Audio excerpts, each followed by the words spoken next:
சொல்லை போ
சகோதரர்களே, வருங்கால வாலிப இளம் சிங்கங்களே, கல்வி கற்ற பெரியவர்களே, தொழில் படித்த கலைவாணர்களே, சிங்கிகளே, ஆமா சிங்க இருந்தா சிங்கி வேணும்ல. இந்த விஸ்வநத்தமா என்று சொல்லக்கூடிய நகரத்திலே மக்களை காத்து ரட்சித்து என்றென்றைக்கும் கிருபையோடு அமைந்து கொலுவிருந்து வரக்கூடிய இந்த மங்கம்மாள் சாலையில் அமைந்து உள்ள அருள்மிகு ஸ்ரீ மாடன் மாயாண்டி சுடலை முனீஸ்வர சுவாமி, கருப்ப சுவாமி மற்றும் உள்ள பரிவார தெய்வங்கள் எல்லாம் அமைந்திருக்கக்கூடிய அப்பேற்பட்ட இந்த ஐயாவுடைய திருவாலயத்திலே எந்த மாசம்? தை மாதம். தை மாதம் 2ஆம் சனிக்கிழமையை முன்னிட்டு ஐயாவுடைய ஆலயத்திலே கொடை விழா பெரும் விழாவாகவே நடந்து வருகிறது. அப்பேற்பட்ட இந்த ஐயாவுடைய வாசலிலே அதாவது ஒரு நாள் நிகழ்ச்சிக்கு மட்டும்தான் நாமளுக்கு நேரம் கொடுத்திருக்காங்க. ஆன போதிலும் நாமளுக்கு அட்வான்ஸ் கொடுத்து வரவழைத்த அனைத்து அன்பு உள்ளங்களுக்கும் நாங்கள் நன்றியை தெரிவித்துக் கொண்டு எந்த ஒரு ஆலயமா இருந்தாலும் எவ்வளவு பெரிய சாமியா இருந்தாலும் முதலாகவே அந்த ஆலயத்திற்கு யாருக்கு பாடணும் தெரியுமா? உலகத்திலே எத்தனையோ பெரிய பெரிய தெய்வங்கள் ஆலயங்கள் இருந்தாலும் அந்த ஆலயத்திலே முதலாகவே சாஸ்தாங்கதையை தான் ஆரம்பிக்க வேண்டும். தாத்தாவுக்கு இல்லையா, ஹரிகர சுதன் தருமஞான சாஸ்தாவுக்கு பாடணும். அப்படி சொல்லுங்க. அப்பேற்பட்ட சாஸ்தாவுக்கு மட்டும் ஏன் முதலாக பாடுகிறார்கள்? எதற்காக? இந்த உலகத்தில என்ன நாமல் அனைவரும் தாய்க்கும் தந்தைக்கும் வந்து பிறந்த மானிட மனுக்கள் உண்மைதான். ஆனால் தருமஞான சாஸ்தாவோ ஹரிக்கும் சிவனுக்கும் சரி ஆணுக்கும் அப்பாவுக்கும் பிறந்த பிள்ளை. அடேங்க ஆம்பளைக்கு பிறந்திருக்கு. இப்பேற்பட்ட சாஸ்தா வந்து பிறந்தாதான் சகல தெய்வங்களுமே இந்த ஆலயத்திற்கு வரும். அப்படி இல்லன்னு சொன்னா அவுட்டர்ல நின்னுக்கிடும். சாமி வெளியே வந்துட்டு வீட்டுக்கு போயிரும். ஆமையா. அதனால சரி சாஸ்தாவின் திரு கதைகளை 4 வார்த்தையில் நாங்கள் சுருக்க கூறி முடித்து நேத்தே நம்ம வில்லு வச்சிருந்தோம்னா சாஸ்தாவுக்கு பாடி இருக்கலாம். நான் சொன்னா நேத்தே வருவோம்னா நீங்க யாரு கேட்டியா? பாடணும்னு சொன்னா விடிய பிடிச்சாலும் சாமி பிறக்க மாட்டாரு. சில ஊர்ல 3ஆவது நாள் மத்தியானம் வந்து பிறப்பார் ஐயா. அப்படியே? ஆமா. ஆகையினாலும் நாமளுக்கு ஒரு நேர நிகழ்ச்சியா இருப்பதனால சாஸ்தாவின் திரு கதைகளை 4 வார்த்தையில் பிரவி செய்து விட்டு அருள்மிகு மாடன் மாயாண்டி சுடலையின் திரு கதைகளை நாங்கள் பாட இருக்கிறோம்.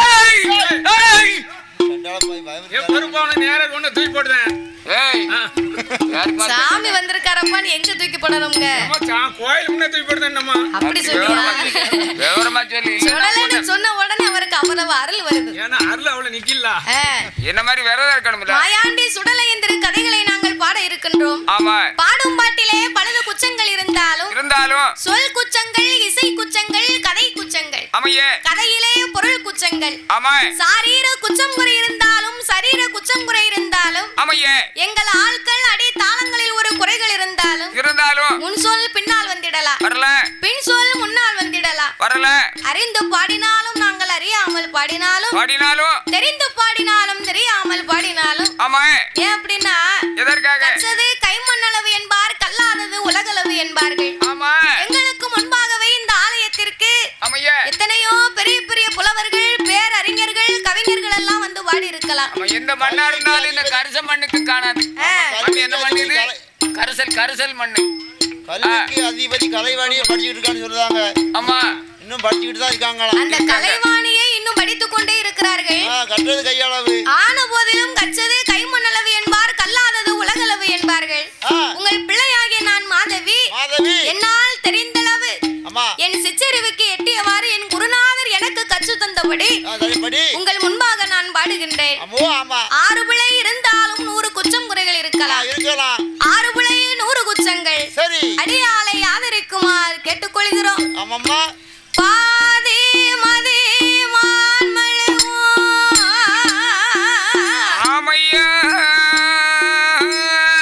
கங்கையோடு பாம்பணிந்து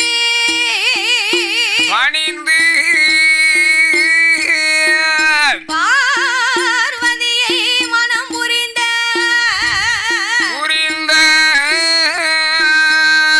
ஆதிசிவன் முகமதி கலிதமாகி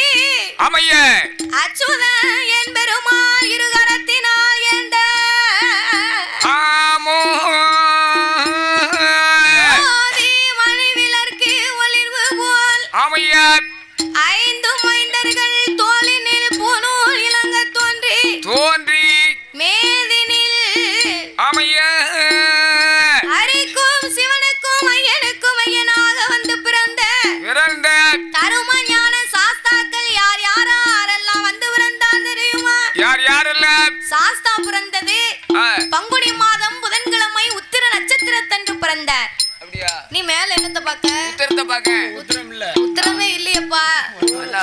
உத்தரம் இருந்தாலும் உன்னை தூக்கி கட்டலாம். இது சரியா இருக்கும். சாஸ்தா பிறந்தது உத்தரத்துல பிறக்கலப்பா. உத்திர நட்சத்திரத்தன்று பிறந்தார். அப்படி விவரமா சொல்லி. அவர் பிறந்த கிரகம் என்ன தெரியுமா? எப்படி? பங்குனி மாதம் புதனது உத்திரம்.